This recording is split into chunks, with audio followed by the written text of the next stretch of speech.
Bismillahirrahmanirrahim. Assalamualaikum warahmatullahi wabarakatuh.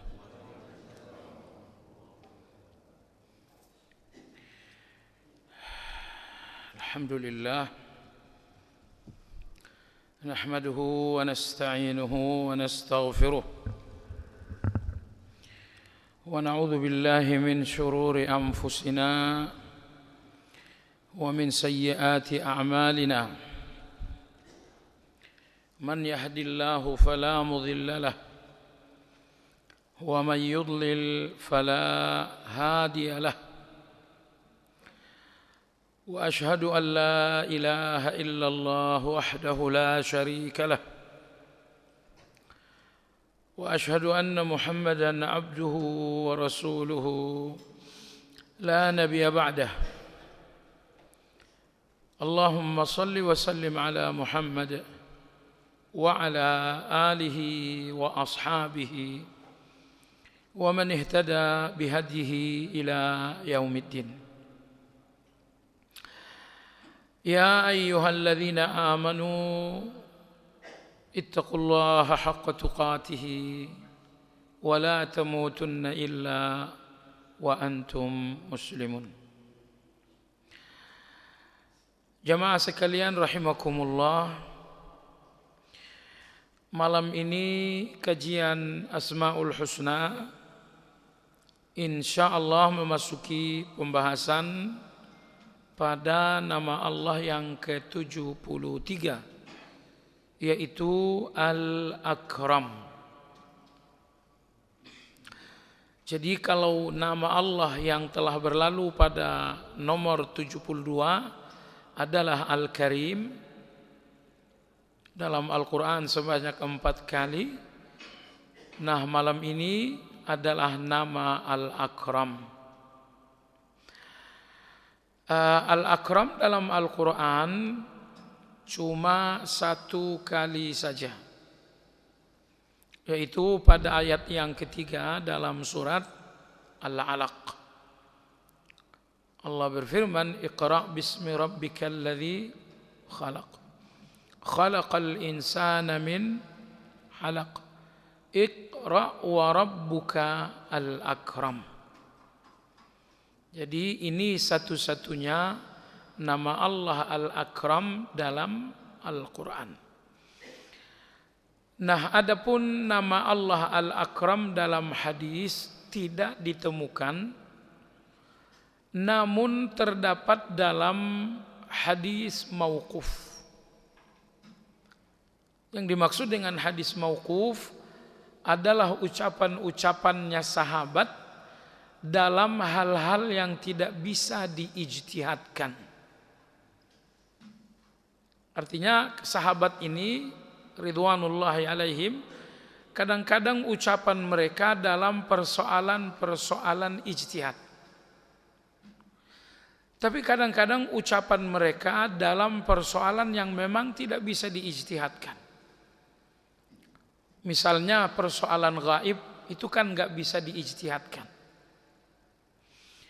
Misalnya para sahabat bicara tentang kemuliaan amal, ganjaran dan fadilah satu amal, itu kan tidak bisa diijtihadkan. Jadi apabila para sahabat ridwanullahi alaihim berbicara dalam hal-hal yang tidak bersifat ijtihad, itu dinamakan dengan hadis mauquf. Nah, di antara hadis mauquf itu adalah ucapan Ibnu Mas'ud radhiyallahu anhu. Apabila beliau melakukan sa'i, baik sa'i dalam umrah ataupun sa'i dalam haji, saat beliau melintasi tanda hijau, beliau mengucapkan Rabbighfir warham innaka antal a'azzul akram. Rabbighfir warham innaka antal a'azzul akram. Nah, Anda lihat dalam doa sa'i ini terdapat nama Allah Al-Akram. Baiklah jemaah sekalian, apa arti dan tafsir Al-Akram ini? Sebetulnya tafsirnya tidak beda jauh dari Al-Karim. Karena Al-Karim dan Al-Akram sama-sama dari satu kata yang sama. Al-Karim asal katanya adalah Al-Karam, Al-Akram asal katanya adalah Al-Karam juga. Mudah-mudahan Anda masih ingat nama Allah Al-Karim artinya adalah As-Safuhul Jawadul Aziz. Demikian penafsiran Imam Al-Qurtubi. Artinya lebih kurang Al-Karim itu bahwa Allah Maha Pemurah. Pemurah Allah dengan segala pemberian-pemberiannya. Nomor 2, pemurah Allah dengan segala ampunan-ampunannya. Itu 2, kepemurahan Allah. Pemurah Allah dengan pemberiannya. Allah berikan Anda mata padahal Anda enggak pernah minta. Allah berikan hari ini Anda kesehatan padahal Anda juga enggak minta. Allah berikan Anda uang, Allah berikan Anda anak-anak yang baik, Allah berikan Anda rumah tangga yang sakinah. Pemurah Allah dengan segala pemberian-pemberian Allah. Nomor 2, Al-Karim, pemurah Allah dengan ampunan-ampunan Allah. Anda berdosa diampuni oleh Allah. Anda berdosa lagi diampuni oleh Allah. Anda berdosa lagi diampuni oleh Allah. Tidak berhenti Anda berdosa, tidak berhenti pula Allah memberikan ampunan. Seandainya Allah tidak berikan ampunan untuk dosa-dosa Anda, sehingga setiap dosa dihukum oleh Allah Azza wa Jalla, dipastikan Anda tidak sampai di usia hari ini. Mungkin usia Anda hanya 5 tahun saja dalam usia dewasa, Anda sudah seharusnya pergi. Anda sudah wafat.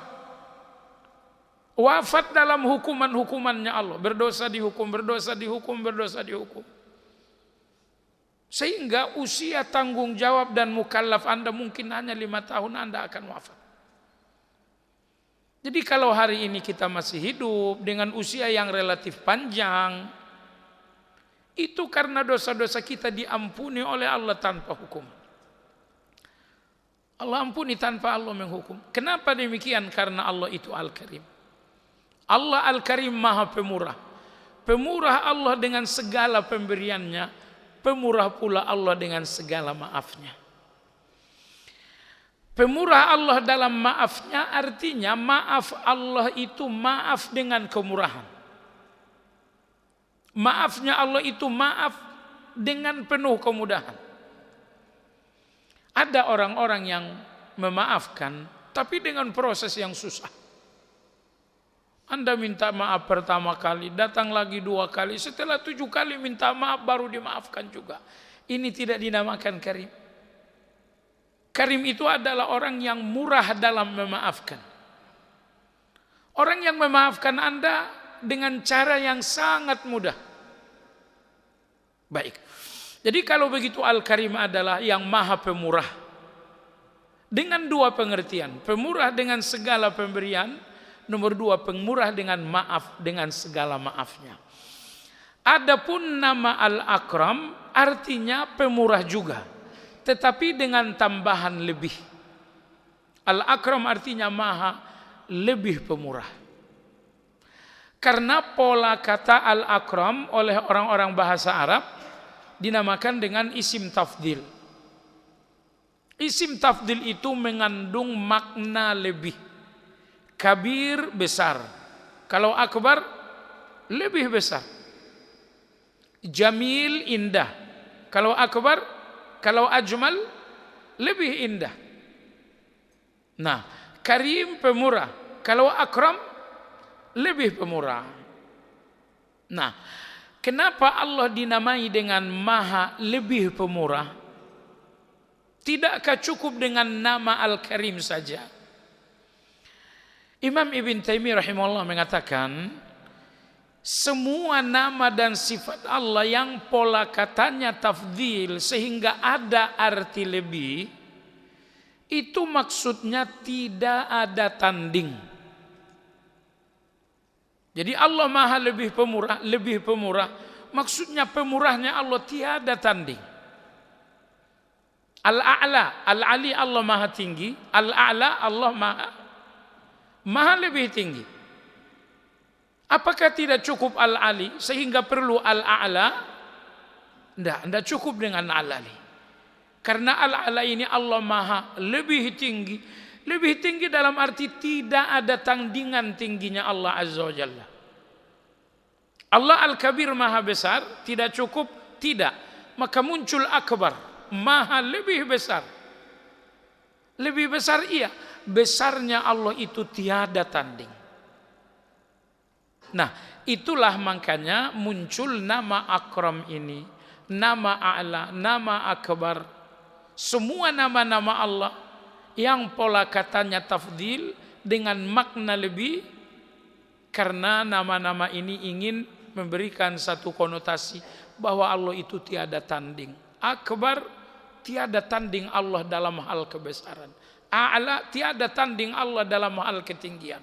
Termasuk Akram, tiada tanding Allah dalam hal kemurahan. Baik jemaah sekalian, tadi kita sampaikan bahwa dalam Al-Quran nama Al-Akram ini satu kali saja, yaitu pada ayat yang ketiga dalam surat Al-Alaq. Coba anda renungkan ayat ini 1, 2, dan 3. Iqra bismi rabbikal ladzi khalaq. Bacalah dengan nama Rabbmu yang telah menciptakan. Jadi Allah Azza wa Jalla memproklamirkan bahwa dirinya adalah khalaq, bahwa dirinya lah sang pencipta. Sekafir-kafirnya Abu Jahal tidak pernah membantah Allah itu Al-Khaliq. Allah itu Maha Pencipta.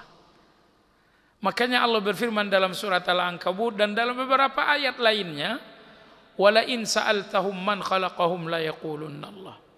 Muhammad, kalau kau tanya orang-orang kafir Mekah ini, siapa Khalik yang telah menciptakan mereka? La yaqulunna Allah, mereka akan menjawab, yang menciptakan kami adalah Allah. Wala in sa'altahum man khalaqas samawati wal arda wa sakhkhara asy-syamsa wal qamar la yaqulunna Allah. Seandainya kau tanyakan orang-orang kafir ini, siapakah Khalik yang menciptakan langit dan bumi? Dan siapakah Al-Khaliq yang telah memudahkan matahari dan bulan? Pasti jawaban mereka adalah Allah.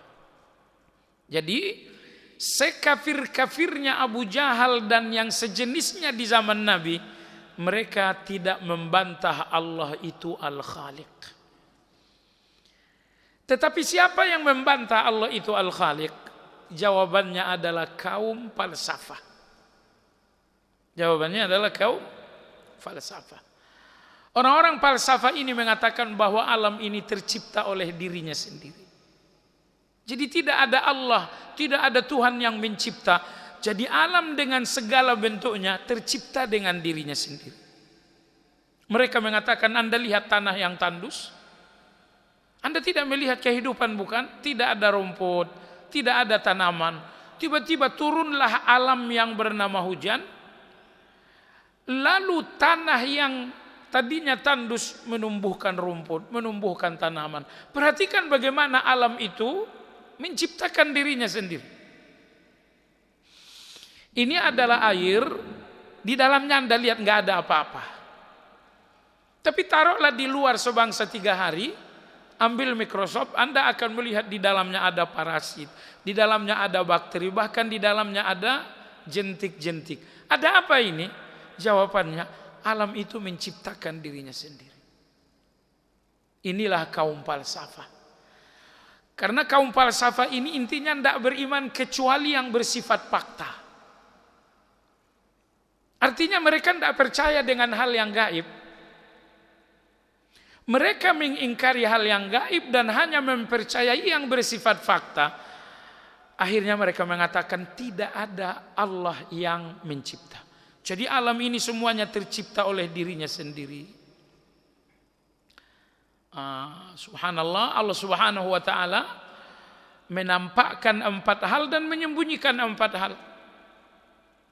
Allah nampakkan makhluk-makhluknya dan Allah sembunyikan dirinya. Allah nampakkan tubuh kita dan Allah sembunyikan roh kita. Allah nampakkan dunia dan Allah sembunyikan akhirat. Allah nampakkan amal Anda dan Allah sembunyikan pahalanya. Itu orang-orang filsafat kalau ditanya, kalian tidak percaya kecuali yang bersifat fakta. Tubuh kalian ada rohnya enggak? Mungkin mereka tidak percaya juga.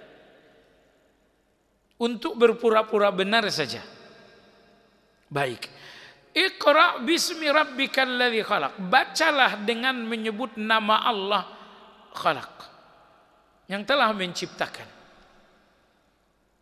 Sepanjang sejarah Tuhan-Tuhan, tidak ada yang berani mengaku menciptakan langit dan bumi selain Allah.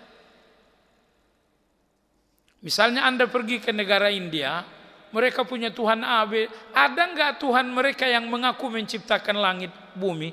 Gak ada yang berani. Anda pergi ke agama lain, mereka memiliki Tuhan. Adakah Tuhan mereka pernah mengikrarkan, memproklamirkan langit bumi saya yang ciptain?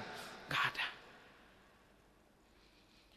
Satu-satunya yang berani mengaku pencipta langit dan bumi adalah pencipta yang sesungguhnya, yaitu Allah Azza wa Jalla.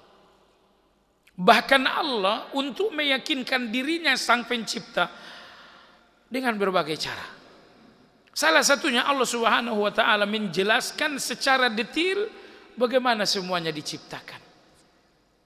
Tentang langit dan bumi Allah berfirman, "Qul a innakum latakfuruna billadzi khalaqal arda fi yawmayn wa taj'aluna lahu andadan dzalika rabbul alamin wa ja'ala fiha rawasiya min fawqiha wa baraka fiha wa qaddara fiha aqwataha fi arba'ati ayyam sawa'an lis-sa'ilin thumma istawa ila as-sama' wa hiya dukhan faqala laha walil ardi itiya taw'an aw karaha qalata atayna ta'in faqadahunna sab'a samawatin fi yawmayn wa awha fi kulli sama'in amraha wa zayyana as-sama'a ad-dunya bimasabiha wa hifdha dzalika taqdirul azizil alim."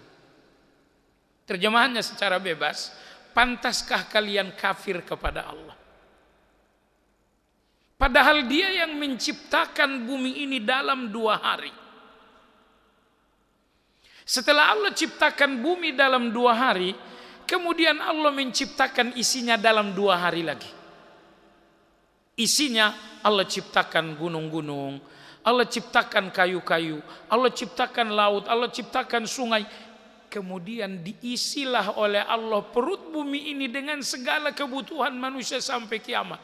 Di dalam perut bumi ini terdapat air, di dalam perut bumi ini terdapat tambang, di dalam perut bumi ini terdapat berbagai hal kebutuhan manusia sampai kiamat. Ini semuanya 2 hari. Menciptakan bumi 2 hari, menciptakan isi bumi di dalam perut bumi dan di atas punggung bumi dalam 2 hari juga. Setelah itu Allah menciptakan langit 2 hari. Maka lengkaplah Allah menciptakan segalanya dalam 6 hari. Allah berfirman, "Walaqad khalaqnas samawati wal arda wa ma bainahuma fi 6 ayyamin wa ma massana min lughub." Akulah yang menciptakan langit dan bumi. Aku pula menciptakan isinya langit dan isinya bumi dalam 6 hari. Wa ma massana min lughub.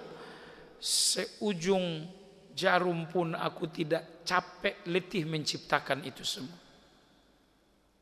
Baik. Agar Anda tahu betapa Allah itu sangat faktual mengakui dirinya sang pencipta, ayat yang tadi saya bacakan, Fussilat ayat 9 sampai ayat 12. Maka Anda lihat di bagian awal dari surat Al-Mu'minun. Walaqad khalaqnal insana min sulalatin min tin. Thumma ja'alnahu nutfatan fi qararin makin. Thumma khalaqnan nutfata 'alaqa, fa khalaqnal 'alaqata mudghah, wa khalaqnal mudghata 'idhaman, fa kasawna al-'idhama lahman, thumma ansha'nahu khalqan akhar, fatabarakallah rabbul alamin. Allah berfirman, bahasa bebasnya, terjemahan bebas, kami ciptakan kalian manusia ini dari saripati makanan. Saripati makanan yang bernama sperma itu kemudian kami simpan di dalam tempat yang sangat kokoh yang bernama rahim. Tempat yang kokoh, iya.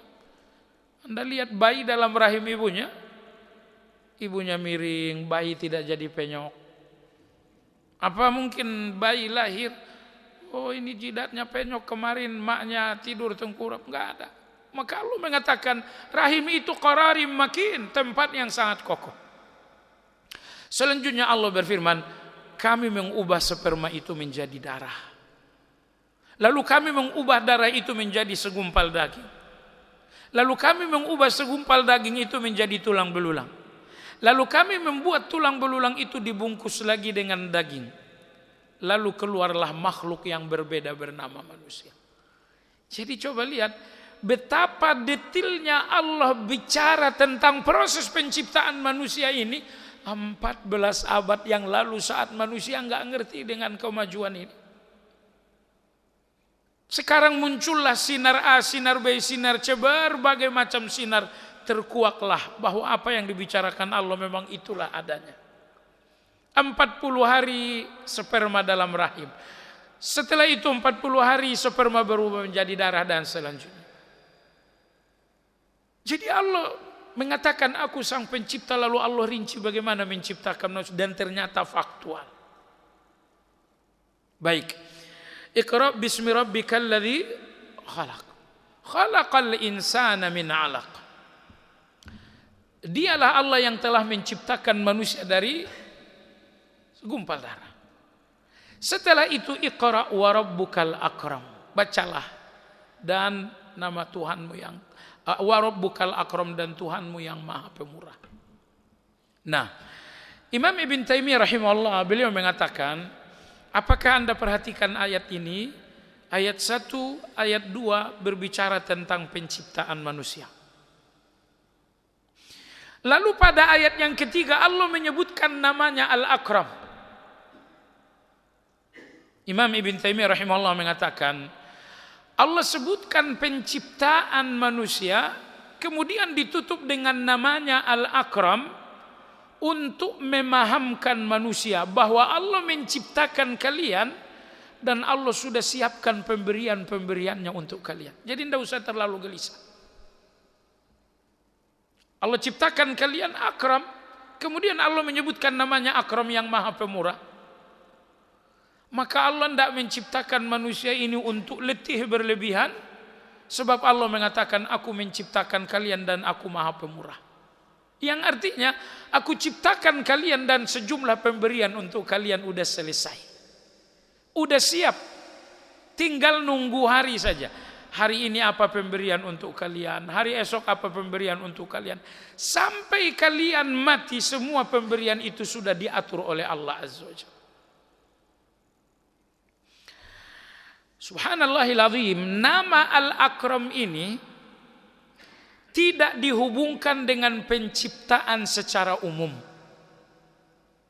Melainkan nama Al-Akram ini dalam Al-Quran hanya dihubungkan dengan penciptaan manusia.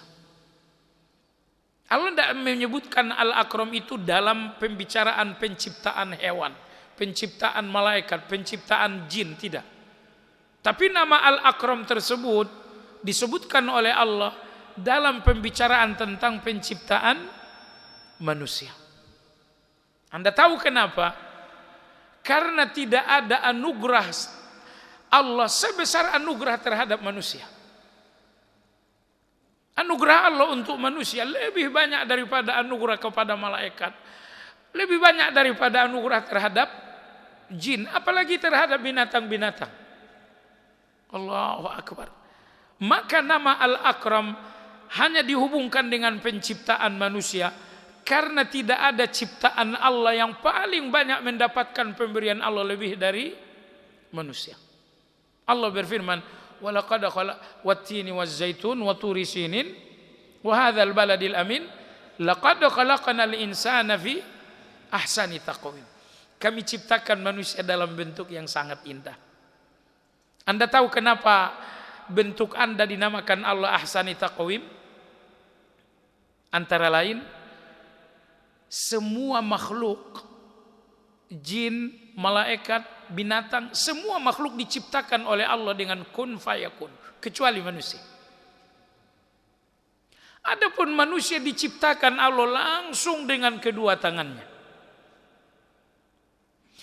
Itu sebabnya Allah memerintahkan malaikat dan jin sujud kepada Adam. Bukan karena Adamnya, tapi karena tangan Allah lah yang mengkreasi Adam ini. Yang mengkreasi matanya, yang mengkreasi telinganya, kepalanya, lehernya. Yang mengkreasi seluruh tubuh Adam adalah Allah Azza wa Jalla. Karena kehadiran tangan Allah mengkreasi tubuh Adam, Allah katakan malaikat sujud kalian. Malaikat tahu, oh iya ini tangannya Allah langsung yang ciptain, sujud mereka. Tetapi iblis ini ternyata tidak mau. Iblis tidak mau, menolak sujud kepada Adam, maka Allah mengingatkan. Ma mana'aka an tasjuda lima khalaqtu biyadayya. Iblis, kenapa tidak mau sujud kepada Adam? Kamu tahu kan Adam ini kuciptakan langsung dengan kedua tanganku. Nah, jadi tentu saja yang Allah ciptakan langsung dengan kedua tangannya digelari dengan ahsani taqwim. Malaikat itu bukan ahsani taqwim, tidak diciptakan Allah dengan tangannya. Nah, jadi Allah ciptakan kita dengan kedua tangannya, lalu Allah tuntut malaikat untuk sujud karena dua tangannya lah yang menciptakan kita. Lalu bumi ini butuh pemimpin, ternyata yang dipilih oleh Allah bukan malaikat, melainkan makhluk yang Dia ciptakan lagi dengan tangannya. Dan di antara alasan kenapa kita dinamakan ahsanu taqwim, karena Allah memberikan sebagian sifatnya untuk kita. Allah itu Al-Alim, Maha mengetahui. Allah berikan Anda sebagian ilmu. Allah itu Al-Wahhab, Maha memberi. Allah berikan Anda sifat pemurah. Allah itu Ar-Rahman, Allah berikan Anda sifat penyayang. Perhatikan binatang kerbau, tidak diberikan oleh Allah sifat Al-Wahhab, pemurah. Tidak diberikan oleh Allah ilmu dari nama Al-Alim, tidak. Jadi oleh karena Allah ciptakan manusia dengan kedua tangannya, maka Allah pun menganugerahi manusia sebagian sifat-sifatnya. Allah Maha Kuat, Allah berikan Anda sebagian kekuatan itu. Nah, jemaah sekalian, tapi karena sifat-sifat Allah untuk Anda hanya pemberian, kadarnya pun sedikit. Allah Maha Kaya, Allah berikan Anda kekayaan tapi sedikit. Sudah sedikit, tidak lama-lama pula. Anda jadi orang kaya berapa lama? Sampai 30 tahun kan kita masih repot dari satu kontrakan ke kontrakan lain. Ya Allah, Allah itu lembut sekali. Allah berikan kekayaan ini setelah kita mulai letih berjuang. Datang kekayaan satu, datang kekayaan dua, kekayaan tiga. Baiklah jemaah sekalian yang saya hormati. Itulah tadi nama Al-Akram, yang artinya maha lebih pemurah. Baik. Apa keimanan kita terhadap nama Al-Akram yang artinya maha pemurah? Keimanan yang pertama, Allah Al-Akram, Allah Al-Karim. Dari kedua nama ini muncul satu kata, yaitu karamah. Dari nama Karim dan dari nama Akram muncul satu kata, yaitu karamah. Oleh sebab itu, keimanan Anda terhadap Al-Karim dan Al-Akram antara lain, Anda berjuanglah menjadi seorang yang memiliki karamah. Karamah dalam kacamata ahli sunnah sangat berbeda dengan karamah dalam kacamata kaum tasawuf. Karamah dalam kacamata tasawuf, Anda bisa dibakar tidak mempan, Anda bisa jalan di atas air, Anda bisa terbang di udara. Keluar biasaan seperti itulah yang difahami karamah oleh kaum tasawuf. Ahlus Sunnah wal Jamaah sangat masuk akal memahami karamah itu. Karomah itu adalah pemberian-pemberian istimewa Allah untuk Anda yang akhirnya menjadikan Anda masuk ke dalam surga, yaitu ketakwaan. Ya, maka Allah berfirman tentang karamah, inna akramakum indallahi atqakum. Sesungguhnya orang yang paling akramah, yang paling karamah, orang yang paling mulia di antara kalian, atqakum, adalah orang yang paling bertakwa. Jadi takwa itulah karamah yang sesungguhnya, bukan terbang di udara. Kenapa? Karena dengan takwa pintu-pintu surga terbuka, dengan takwa pintu neraka tertutup. Adapun Anda bisa terbang di udara misalnya, ini tidak menutup pintu neraka, ini tidak membuka pintu-pintu surga bagi Anda. Jadi apa yang membawa Anda ke dalam surga itulah karamah yang sesungguhnya, dan itu adalah ketakwaan. Nah, sehingga kita semua hakikatnya orang yang memiliki karamah, dan karamah kita berbeda sesuai dengan perbedaan ketakwaan. Si fulan ini ketakwaannya luar biasa, berarti karamahnya luar biasa juga. Nah, orang-orang yang telah memiliki karamah di dunia disebabkan karena ketakwaan yang luar biasa, maka mereka pun nanti akan masuk surga dalam keadaan dimuliakan. Allah Subhanahu wa taala berfirman, ibadum mukramun. Penghuni-penghuni surga adalah hamba-hamba yang dimuliakan. Dimuliakan iya, karena begitu Anda masuk surga, silih ganti malaikat ini mengucapkan selamat. Anda masuk surga dengan kehormatan, maka datang malaikat mengatakan, salamun alaikum tibtum fadkhuluha khalidin. Datang lagi malaikat lagi berkata, salamun alaikum bima sabartum fa ni'ma uqbaddar. Bahkan Allah yang terakhir mengucapkan selamat, salamun qawlan mir rabbir rahim. Malaikat ucapkan selamat, dan Allah ucapkan selamat. Kenapa? Karena Anda memasuki surga dengan kemuliaan. Sehingga silih bergantilah malaikat ini mengucapkan selamat. Dan ucapan selamat terakhir untuk Anda yang memasuki surga dengan kemuliaan, Anda dapatkan ucapan selamat dari yang maha selamat, yaitu Allah Azza wa Jalla. Jemaah sekalian yang saya hormati, dalam ayat lain Allah berfirman, ulaika fi jannatin mukramun. Mereka orang-orang yang bertakwa berada di dalam surga, mukramun, dimuliakan. Jadi Anda tidak datang ke sana sebagai orang yang hina, tapi Anda datang ke surga itu sebagai orang yang dihargai, sebagai orang yang dimuliakan. Masuknya Anda dapat ucapan selamat. Di dunia ini ucapan selamat itu ketika Anda telah sukses dalam satu perjuangan besar. Kalau sukses makan tidak ada ucapan selamatnya. Tapi kalau ada satu perjuangan besar Anda sukses, ucapan selamat. Makanya tidak ada sukses terbesar Anda kecuali Anda berhasil masuk surga. Itu sukses besar. Makanya datanglah malaikat mengatakan selamat ya, datang lagi malaikat selamatlah. Silih berganti malaikat mengucapkan selamat. Kenapa? Anda baru saja mendapatkan sukses atas satu perjuangan besar. 60 tahun berjuang untuk sampai ke surga. Akhirnya masuk surga juga. Malaikat mengatakan selamat. 50 tahun berjuang di dunia untuk masuk ke dalam surga. Ternyata sukses. Malaikat mengatakan selamat. Jadi kalau Anda baru sukses jadi direktur utama, belum sukses masuk surga, ucapan selamat Anda dari teman-teman aja. Malaikat belum ikut. Allah pun belum ikut. Kalau Anda ingin ucapan selamat dari malaikat, ucapan selamat dari Allah Azza wa Jalla, Anda harus sukses masuk surga.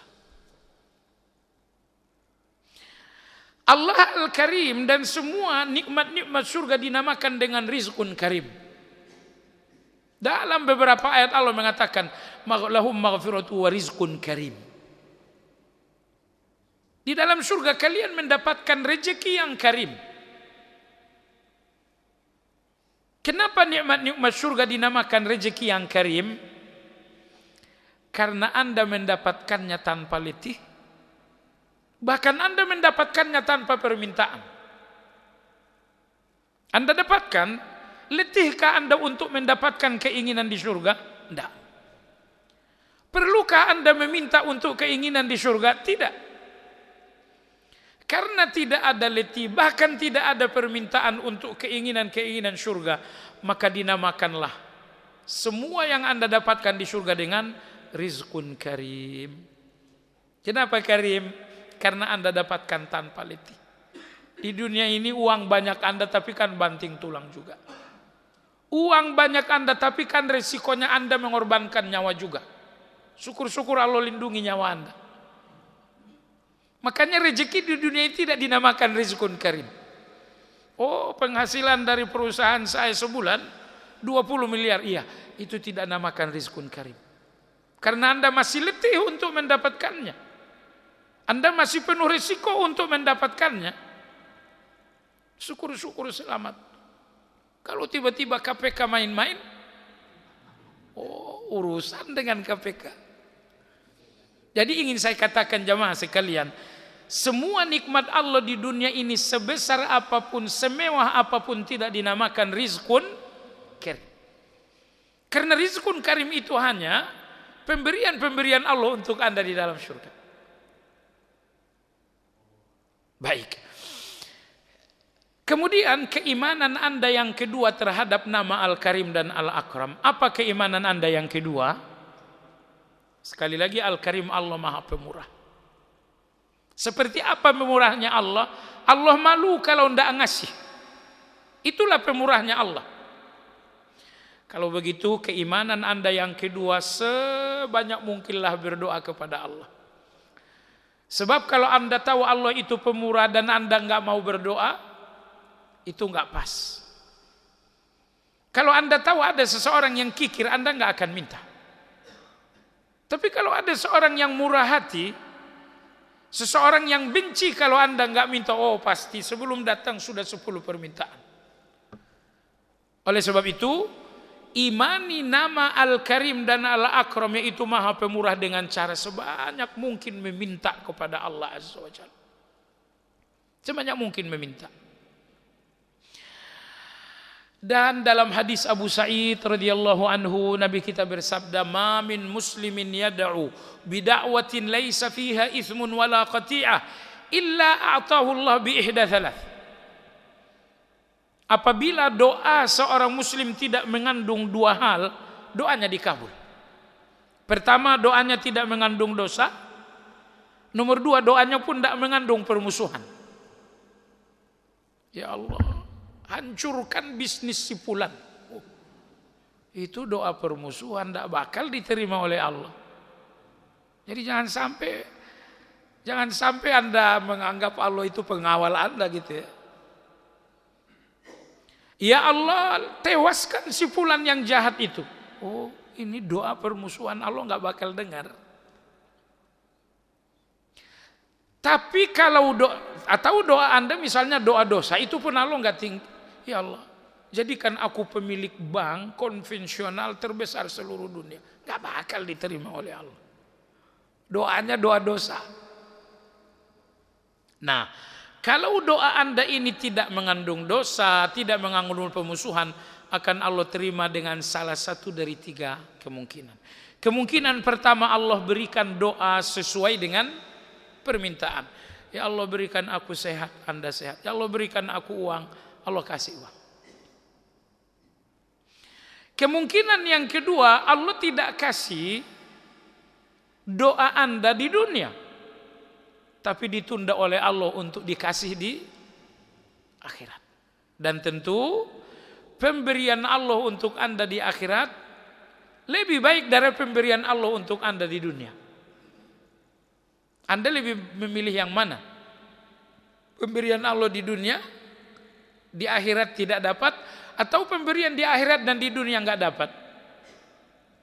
Ya tentu kita lebih memilih dua-duanya. Enggak jadi soal Rabbana atina fid dunya hasanah wa fil akhirati hasanah. Nomor 3 ini yang sangat indah. Ini luar biasa nomor 3.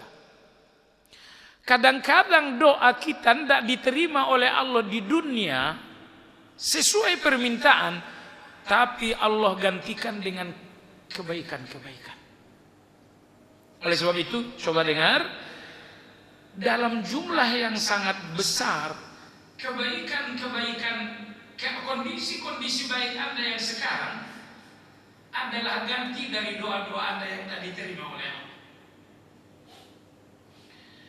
Istri sehat, Anda sehat, anak-anak semuanya sehat, dompet juga cukup, perusahaan jalan dengan baik. Anda jangan berpikir semua keadaan baik ini murni nikmat. Tidak. Dalam jumlah yang sangat besar, keadaan-keadaan baik Anda sesungguhnya adalah ganti dari doa yang Allah tidak terima. Anda berdoa, ya Allah berikan aku uang 2 miliar. Allah tidak terima, tapi Allah ganti. Ya Allah, betapa karimnya Allah. Ketika Allah tidak memberi sesuai permintaan, maka Allah ganti dengan yang lebih baik dari permintaan. Allah tahu, ketika Anda minta uang 2 miliar, Allah tahu bahwa ada penyakit kanker ganas yang akan sampai kepada Anda. Maka Allah memutuskan uang 2 miliar nggak dikasih, diganti dengan kanker ini gagal datang. Itulah indahnya keputusan Allah Azza wa Jalla. Sebab apa artinya jamaah sekalian? Allah kasih Anda uang 2 miliar hari ini, jam 12 malam ternyata positif kanker ganas. Apa artinya? Gak ada artinya jamaah sekalian. Makanya Allah Azza wa Jalla seperti disabdakan Nabi SAW, kadang-kadang Allah tidak memberi Anda sesuai keinginan Anda, sebab Allah telah menggantikannya dengan menjauhkan keburukan-keburukan. Ya, jadi ya Allah naikkan jabatanku. Ternyata Allah nggak naikkan jabatan Anda.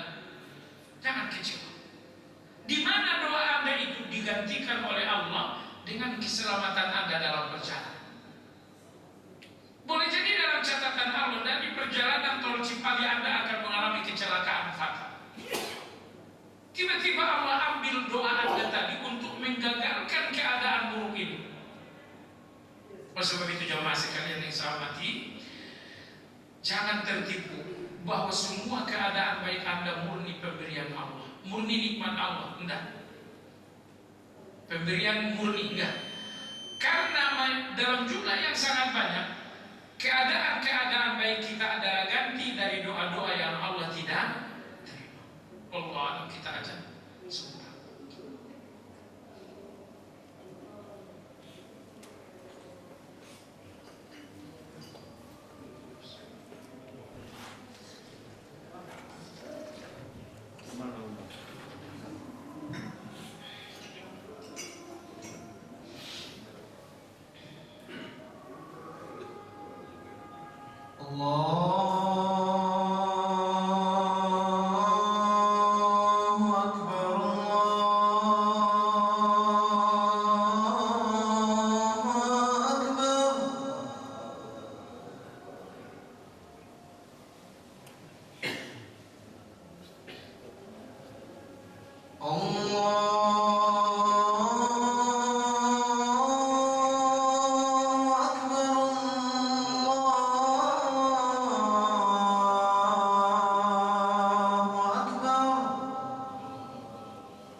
أشهد أن لا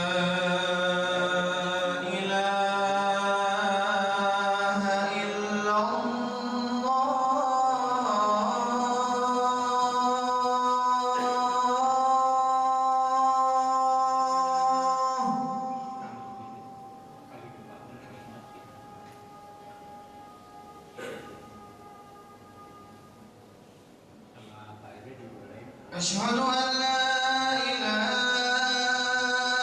إلا الله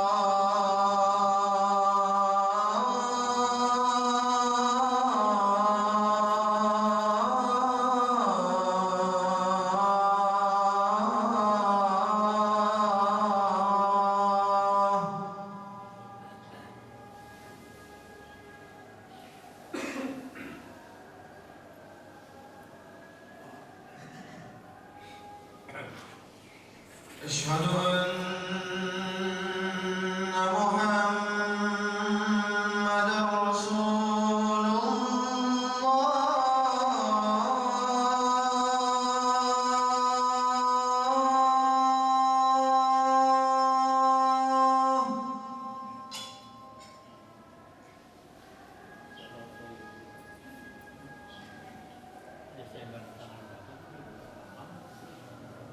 أشهد أن محمدا رسول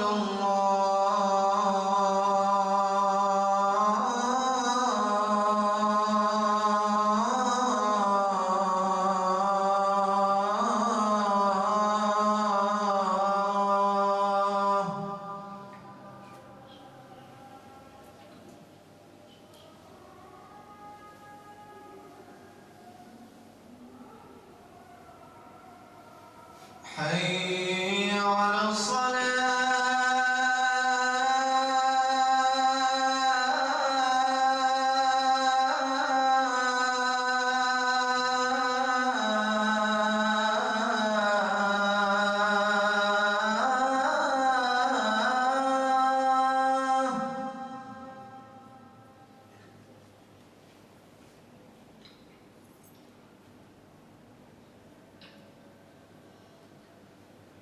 حي على الصلاة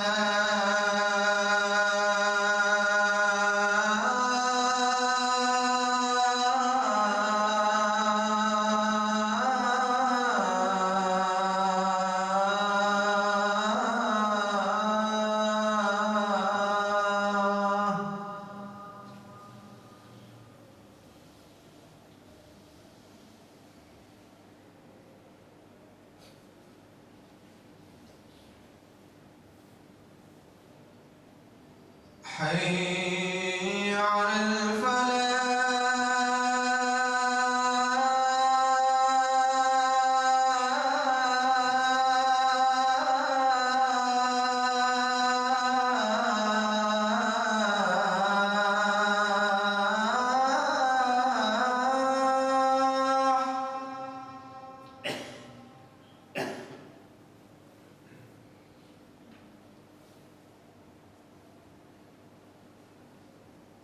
حي على الفلاح.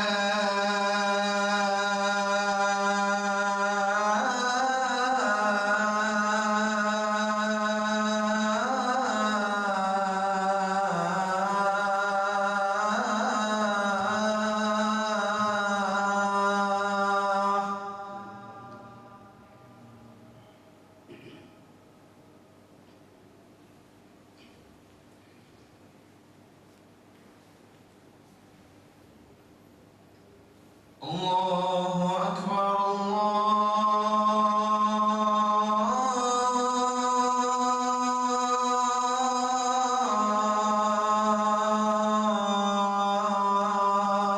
أكبر.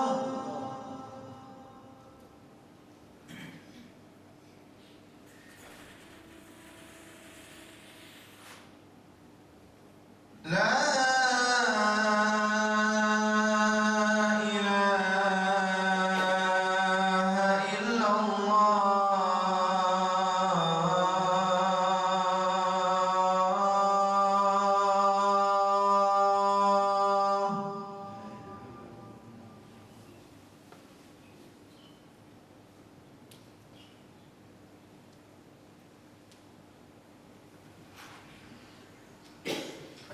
Ya, kita lanjut sedikit lagi. Cara yang ketiga, mengimani nama Al-Karim dan Al-Akram, yang berarti Allah Maha Pemurah. Bahwa Anda berusaha menjadi seorang yang pemurah juga. Allah berfirman, wa ahsin kama ahsanallahu ilaik. Dan bersikap baiklah seperti Allah bersikap baik kepada kalian. Jadi ketika Allah pemurah kepada kita, kita pun berjuanglah untuk pemurah kepada orang lain. Imam Ibn Qayyim dalam kitab Madarijus Salikin mengatakan bahwa pemurah itu ada dua tingkat, ada dua macam. Yang pertama Anda pemurah dengan apa yang dimiliki orang lain. Dan yang kedua, Anda pemurah dengan apa yang Anda miliki. Selama ini kita tahu pemurah itu dengan milik kita. Ternyata kata Imam Ibnu Qayyim rahimahullah, pemurah yang paling tinggi bahwa Anda pemurah dengan apa yang dimiliki orang lain. Maksudnya apa? Pemurah dengan apa yang dimiliki orang lain artinya Anda tidak melihat milik orang lain dengan pandangan dengki. Kawan kita baru beli mobil, kita tidak melihatnya dengan dengki. Kawan kita baru buka perusahaan baru, tidak ada hati ini dengki dengan segala kemajuan-kemajuan. Kata Imam Ibnu Qayyim rahimahullah, ini adalah puncak, salah satu puncak dari kepemurahan. Bahwa Anda melihat segala nikmat orang lain, tidak sedikit pun dengki Anda melihat nikmat orang lain itu. Karena orang-orang yang dengki selalu berusaha menghilangkan nikmat orang lain. Dia jadi pejabat, gimana caranya dipecat? Bisnisnya gimana biar hancur bisnisnya? Rumah tangganya romantis, bagaimana biar hancur? Itulah orang-orang dengki. Kalau misalnya kawan sukses, Anda sukses, tapi sukses kawan jangan terganggu, saya tidak mau. Pokoknya saya cuma pengen seperti dia. Ini namanya ghibtah. Ini tidak dinamakan dengan dengki. Kawan beli mobil A, oh bagus sekali, saya beli juga besok biar kita sama. Itu ghibtah namanya. Yang dimaksud dengan dengki, Anda lihat milik orang lain dan berusaha menghilangkannya. Menghilangkannya Anda punya atau menghilangkannya tanpa Anda memiliki. Yang penting dia jangan punya. Inilah pemurah yang paling tinggi. Pemurah dengan milik orang lain, bahwa Anda tidak melihat milik orang lain dengan pandangan dengki. Pemurah yang kedua adalah pemurah dengan milik Anda sendiri. Nah, pemurah dengan apa yang Anda miliki, memiliki 9 macam. Jadi bagaimana aku pemurah dengan apa yang kau miliki? Jawabannya dengan 9 macam. Yang pertama, pemurahlah dengan nyawa Anda. Pemurah dengan nyawa Anda. Ada seorang yang terancam dan Anda bisa membantu, tapi resiko nyawa enggak jadi soal. Anda korbankan nyawa untuk menyelamatkan istri, Anda korbankan nyawa untuk menyelamatkan anak. Oh, ini kepemurahan paling luar biasa. Ketika di dalam kemurahan itu yang Anda korbankan adalah nyawa. Kemurahan yang kedua jamaah sekalian adalah kemurahan dengan jabatan. Apa tujuan kamu jadi pejabat? Saya ingin memberi lebih banyak kepada orang. Dengan jabatan ini akan saya berikan keadilan. Dengan jabatan ini akan saya berikan kesejahteraan. Dengan jabatan ini akan saya siapkan sekolah-sekolah gratis. Orang-orang yang menjabat, agar jabatan ini alat dan kekuasaan untuk lebih banyak memberi. Ini kedermawanan nomor 2. Tapi ada juga yang menjabat buat ngambil lebih banyak. Nah, itu bukan orang dermawan. Orang dermawan itu mereka menjabat untuk memberi lebih banyak. Baik. Kemudian kedermawanan yang ketiga adalah kedermawanan dengan manfaat. Ada manfaat. Anda punya manfaat untuk orang lain. Misalnya si fulan ini mau lamar kerja di perusahaan B. Kebetulan direktur utamanya kawan Anda. Kamu lamar di sana, tunggu. Anda bikinkan surat, wahai sahabatku lama tak ketemu, dan ini adalah anak kawan saya yang lamar, tolong diterima. Cuma sekalian, lalu rekomendasi ini disampaikan kepada kawan Anda, akhirnya anak ini pun kemudian diterima. Anak ini diterima dari pekerjaannya, kemudian dia menikah. Dari pernikahan lahir 5 orang anak, 5-5-nya hafal Al-Quran di pesantren dan lain. Anda kebagian itu. Karena pernikahannya, kemudian kehidupannya sampai sekarang tidak lepas dari rekomendasi Anda. Boleh jadi manfaat yang bisa Anda berikan itu bukan rekomendasi, tapi mungkin Anda punya tips. Kamu lagi bisnis ini? Iya. Oh ya, saya dulu pernah menjalankan bisnis seperti ini. Tips saya A, B, C, D, E, F, G. Anda sedang dermawan dengan memberikan sebuah manfaat. Baik. Ini dermawan yang keempat, jamaah sekalian, Anda dermawan dengan ilmu. Saya sih tidak seperti ulama-ulama, tapi saya bisa mengajarkan sholat.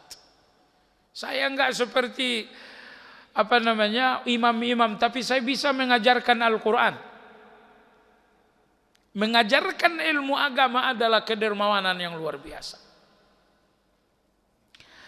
Kedermawanan berikutnya adalah al-karamu birrahah. Anda dermawan dengan istirahatnya Anda. Hari Ahad mestinya Anda istirahat karena Anda capek. Tapi tiba-tiba kawan pengen butuh bantuan Anda. Satu bantuan yang membuat Anda repot. Ya sudah, kemudian istirahatnya Anda ini Anda korbankan untuk memberikan bantuan kepada orang. Ini namanya dermawan dengan istirahatnya kita. Dermawan berikutnya adalah dermawan dengan tubuh dan fisik. Kawan Anda bekerja, tidak ada uang untuk membantu, nggak ada tips-tips untuk disumbangkan. Ya sudah, besok saya ikut bekerja dalam upacara kamu. Anda menjadi tim sukses, misalnya tim sukses jadi pagar betis atau dari penerima tamu atau dari apalah. Intinya fisik Anda dengan kekuatannya Anda dermakan untuk membantu seseorang. Dermawan berikutnya jamaah sekalian adalah dermawan dengan kesabaran. Dermawan dengan kesabaran. Misal seorang kawan mencaci Anda ataupun menuduh Anda dengan berbagai fitnah. Oh, Anda sangat mampu menjarakan dia. Anda pejabat, uang Anda banyak, sangat mampu Anda memenjarakan dia, tapi Anda memilih untuk bersabar. Kasihan kalau saya penjarain orang ini. Sangat mudah bagi saya ngandangin dia. Enggak usah. Saat Anda memilih kesabaran, oh itu namanya dermawan dengan kesabaran. Saya kira antara suami istri dermawan satu ini sangat penting. Iya kan? Jadi jangan dermawan kepada istri dengan uang belanja saja. Dermawan juga dengan kesabaran. Istri masak keasinan, dermawanlah dengan kesabaran. Dermawan berikutnya adalah dermawan dengan kehormatan. Yang terakhir adalah Anda dermawan dengan akhlak. Wallahu ta'ala alam. Subhanakallahumma bihamdika asyhadu an la ilaha illa anta astaghfiruka wa atubu ilaik. Alhamdulillahirabbil alamin. Assalamualaikum warahmatullahi wabarakatuh.